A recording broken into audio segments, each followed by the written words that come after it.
People are really, really struggling with it, and most people just don't know the time that it takes. Even though it's really stressful, I don't think in the beginning we understood how stressful it was going to be. How it came so far? The movie itself was very hard to make. Challenging all the time. I think going into TV4, we all thought it was going to be a little bit easier than it ended up being. But people just don't know the time that goes into making one of these things. And to make an entire 20-minute film in a semester is a really, it's ballsy. And to like say, all right, I'm going to spend a semester of my life getting this done. 3 months to make a 20-minute film. That is huge. The film that I'm working on is about this guy named Fred, and he lives alone and he's a big horror fan of movies. And one day he discovers that things start going missing in his house, like food and things are not where he placed them. And he goes on a hunt for her with his friend, his best friend actually, Eric. And they go on the hunt for her and they try to find her and see where she is. And it is based off of a true story. The story was in Japan in 2008, a man realized that food in his house was going missing. He wanted to find the bottom of the cause, so he set up cameras around his house, paranormal activity style. And to his horror, he found out that someone was living in his house, eating his food, using a shower, and just invading his privacy for about a year's time. I read that story. I said, this gives me something to work on. I don't have to create something completely new, but it's also something where the details are vague enough where I can also make it my own. And that's where the movie and the idea came from. And Will said to me, he said, I'm not really good at writing comedy. I said, well, you know what, we'll send it back and forth. I'll give you my feedback, and then we can write it that way, which is our writing process. And we did about, I think, 7 or maybe less of scripts that kept getting revised until we find the right one. When coming up with the roles, we had the set roles. Brianna was our director, Brandon was the cameraman, and I was the screenwriter, and I got tacked on as a cinematographer somehow. But in reality, we ended up switching around roles a lot, which could be a good thing or bad thing, but it'd be like we all took turns on camera. We all more or less took turns directing, which I think is going to give the movie a bit of a different feel from scene to scene, which once again can be seen as a positive or negative. With the jobs, we pretty much were switching off constantly. Like sometimes I was on camera. I was obviously acting in it too. I was directing, I was sound, and Will and Brandon were the same thing. Sometimes Brandon said to me, you know what, I like the shot better, and I said, you know what, let's do it. Well, my job was, I guess you want to say tech and equipment. So I would get the equipment out every Friday because most of the time we would shoot over the weekends. So I would take the equipment out on Friday and bring it to the set every day. I would set up the camera, I would set up the tripod, set up the microphone, set up the lights. That was my job. And then Brianna and Will, they would film. I would film sometimes too, but most of the time I did hold the boom mic, but I helped out with the lights and adjusted that. So that was my job. The film actually helped me decide kind of what I want to do. I mean, I love working on film sets. Directing it's good. It can be a little stressful, as people, I think, directing their films right now are feeling the same thing. I was always determined to get the movie done, but I wasn't expecting the journey along like how it happened, so that was the really hard part. Not the movie per se, but just the journey to get it done was really hard to go through. The only thing I would say is just trying to shoot around the weather, like having like a set schedule and then like having to shoot around the weather. So with our casting session, we started really late in the process, and our first post we did on Backstage, we got like a lot of hits. But it was kind of agitating because we got a lot of union people, and then we got a lot of people that were represented.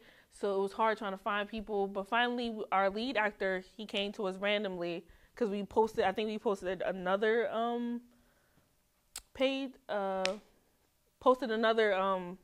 audition up, and his name is Julian, and he is just wonderful. And then our supporting actor, Maria, we got her from backstage as well, but that was like our third posting we did later on in the weeks, and we got her. She was awesome as well. But the star that we got her name was Daisha, and we got her off of backstage as well. We was kind of amazed because she's like really good. She's so young, but she's like awesome, and it's like she just blows me away every time we work with her. So we got really, really lucky with our cast, and I'm really grateful for that. I don't find it hard to work in a group. I actually prefer it because I don't claim to know everything, and I'm not nearly all-knowing enough to work on my own. It's good to have another group of people, so if something doesn't seem right or if you have a question, you can look and say, what do you think about this? Does this look great to you? And then if it stumps all three of it, then you just go to someone that has more knowledge than you. But I enjoy working in groups more than alone.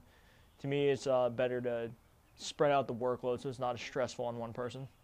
In the beginning of the semester, Professor Levy advised us against the three-person dynamic. He said that teams of two work the best. And for a while, I could see what he was saying. But ultimately, I think we really lucked out with the group dynamic that we have. Speaking personally, I know that I couldn't have picked two better partners, just because Rebecca, again, is such a naturally talented producer, and she's so proactive and on the ball that she will not allow me to slack or lag behind. So everything's getting done on time. We're always ahead of the curve. Yeah, so David actually, he wrote the script for screenwriting, which was last semester. So it was pretty long because for screenwriting it has to be 20, 25 pages or something.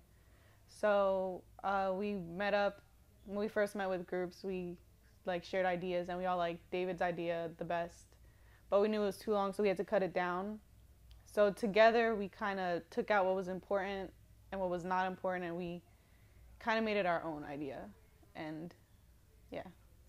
And then from a creative aspect, Nick and I are very similar people.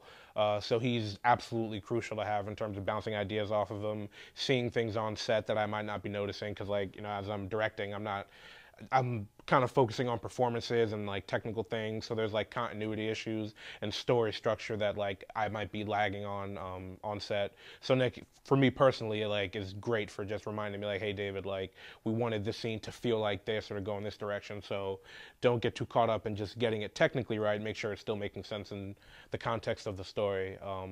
So I know for me those two were both crucial, and they both serve really important roles. I don't know. I mean, it was tough because, it's hard to work with one other person when you're doing stuff that's creative, but it's really hard when there's two other people you have to deal with. Because everybody, no matter what, at one point, everyone's going to have different ideas. So it's challenging in that respect, but I think we did a good job of keeping it professional and trying to make it the best we could be. The name of my film is A Captive Mind, and I'm the director, and Angela Holanda is the producer.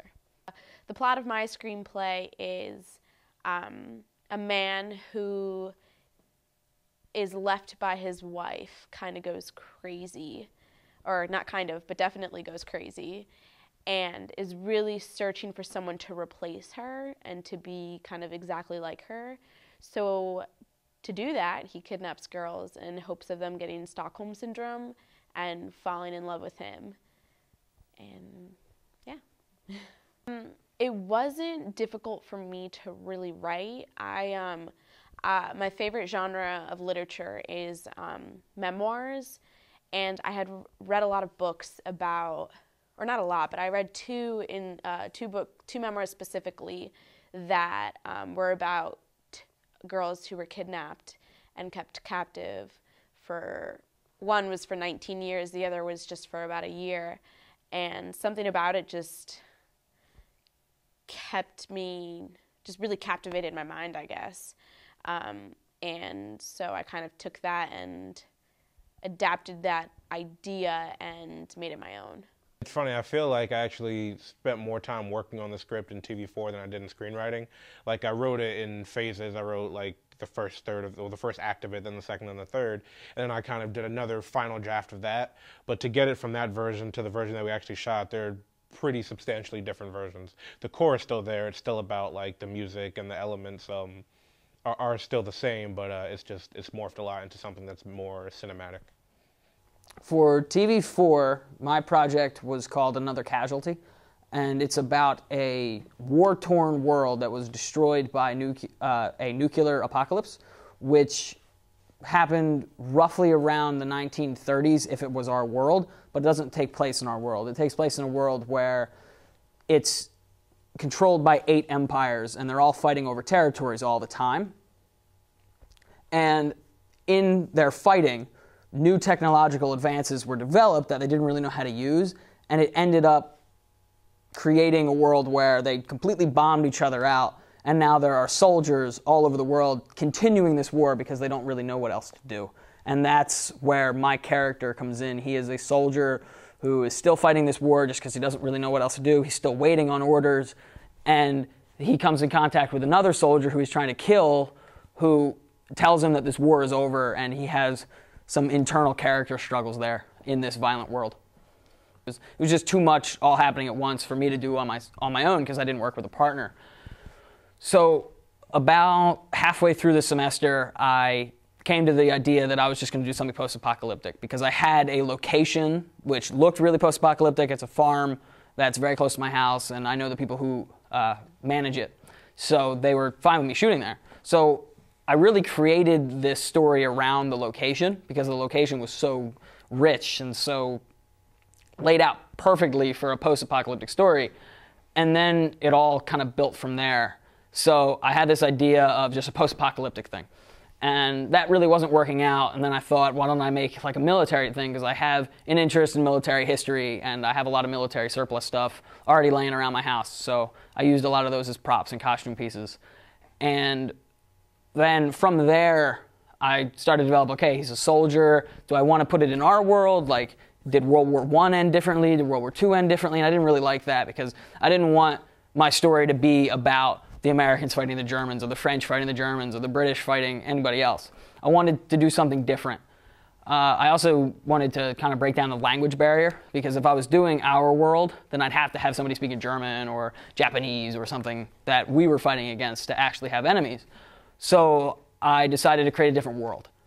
And from there, everything just kind of fell into place, where it's empires that are fighting, and they develop nuclear bombs around what is roughly in our world the 1930s. And they just didn't know how to use them, and they sort of bombed each other. So it all kind of came together from this one location that I had, and just built and built and built. And then I started writing the actual script for it, and it was working so much better. There was a lot of problems I had with characters being motivated to do things before that were fixed, because now his motivation was to continue the war and to keep fighting for his country. And it took on a very nationalistic approach at first, and then a very selfish one. So first he was fighting for his country, and then he was just, as I continued writing the script, I kind of realized that my character was really just fighting for himself.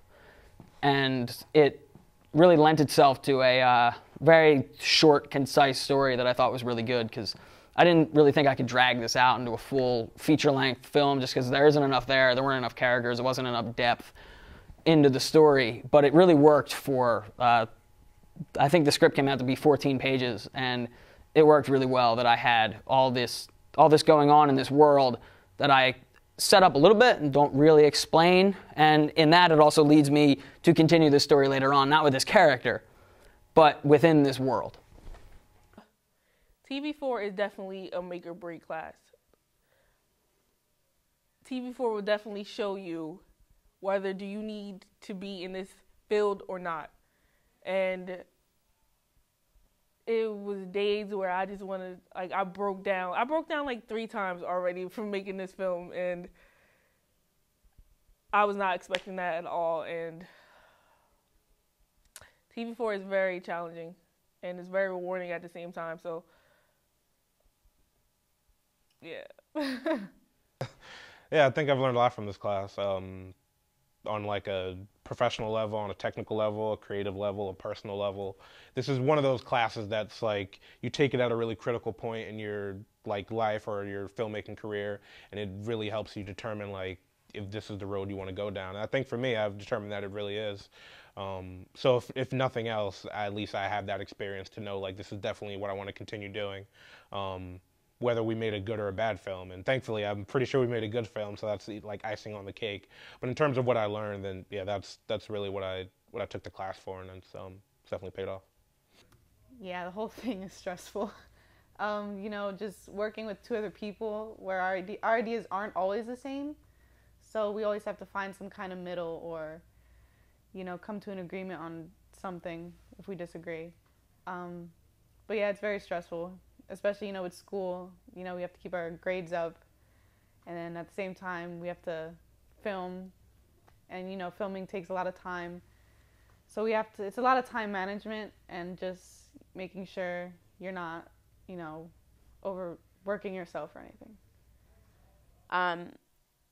I had already had so much experience here with filming, and I had a little bit of casting experience with TV3 that I thought I was ready to take on anything.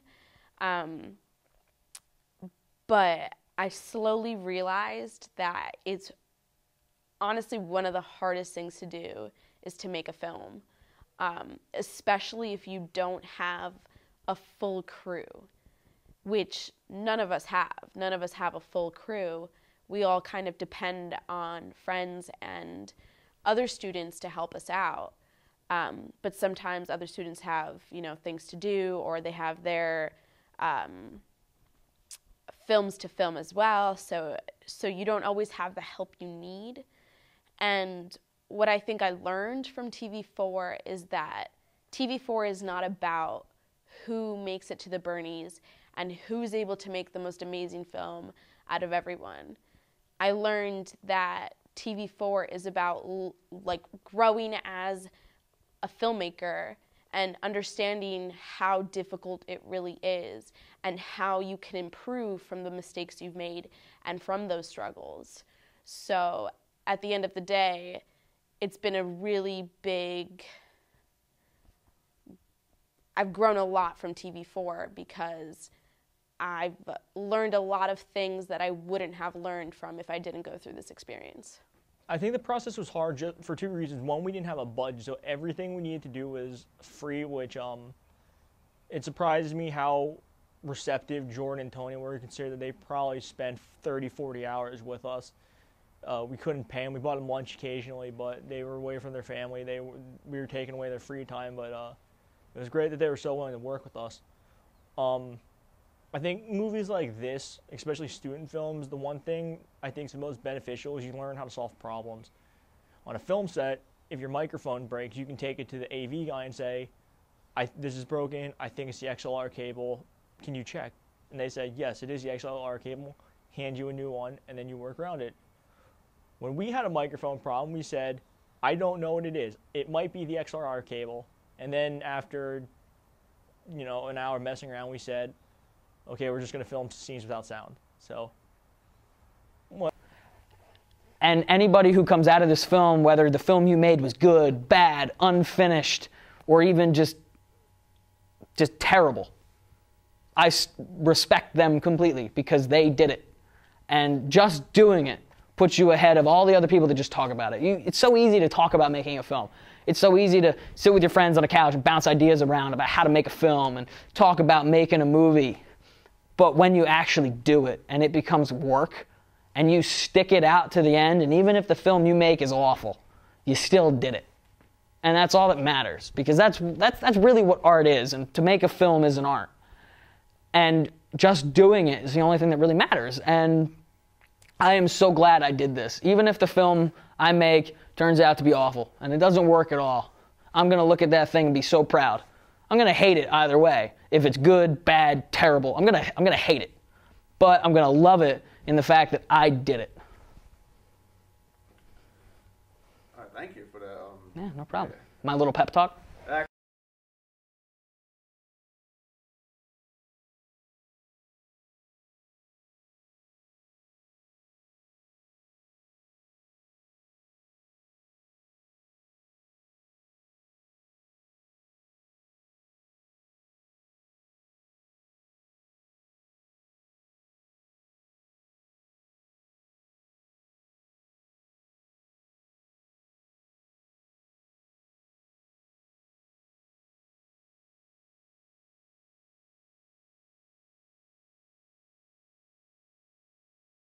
We don't have a name yet. And, okay. Bad start. We don't. Okay. What group are you right now? Who are you working with? I'm working with David Amuta and Rebecca Sanchez. And describe the project you're working on right now. What's your film about? It's about this cat who is a music critic, pretty hip dude, but then he gets some bad news. Alex, he gets some bad news that he has a brain tumor, and it kind of shakes his life up a bit, especially with his.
The relationship with his girlfriend.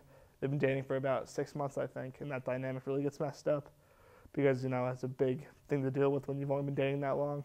And he then kind of decides that he doesn't know what he's left his mark on. I don't know if he's left his mark at all. So he wants to have a child with his girlfriend, which is a little bit wacky.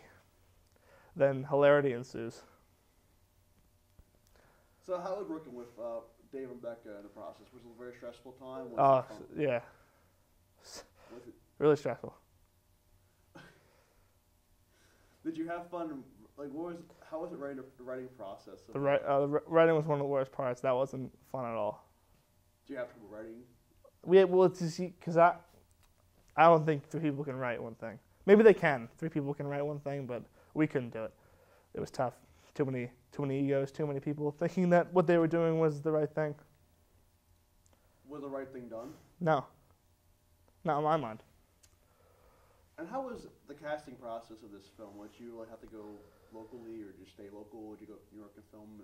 Yeah, we went to New York. I mean, they weren't that good. We had to kind of we came back here to, we actually got our actress from New York, who's talented, but she's kind of, hoity-toity, type A, and that's tough to work with.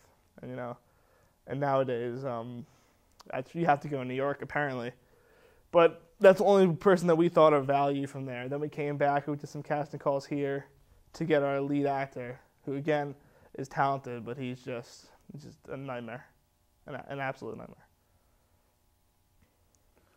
So was it a lot of tension on set and off set? The tension, it's insane. It's like a bomb's about to go off every time we're on set, which is insane because it's a student film. But if just the tension couldn't be any higher. It really couldn't be. Was the process of the film fun fun experience? No, it wasn't fun at all. Not one part of it was fun. It's fucking oral surgery half the time because it's just everybody disagrees. It's just long days, 12-hour days. We're not getting what we want. nobody's working well together. It's fucking horrible. What do you say you learned from this whole experience? Nothing. That's the problem with this class. I learned nothing. I learned that I don't want to make movies anymore. I don't want to make movies anymore. Are you happy with the outcome of the movie at all, or do you just think the right ending is before it's done? You want to know how it looks, or? Am I happy with the movie? Yes. Have you not been listening to what I've been saying?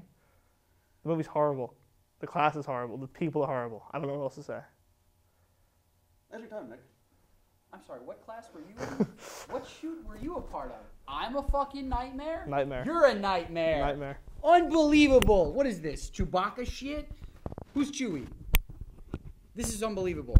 I'm not a fucking nightmare. I am not a nightmare. I'm a good person. It's fucking And so are the other people horrible. that were a part of this project. Nick. You get some security in here. I mean, come on. Security? Yeah. Do you see security?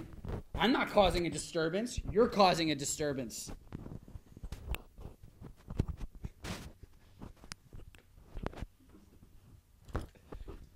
Well, you guys can. Fuck this movie. Fuck it, man. It's a great movie. Fuck this Dave movie. did such a great job. Fuck Dave. I mean, David. Yamuta. He's bashing everything. That was the toned down take. That was my serious take. We're doing two. That was me not bashing everybody.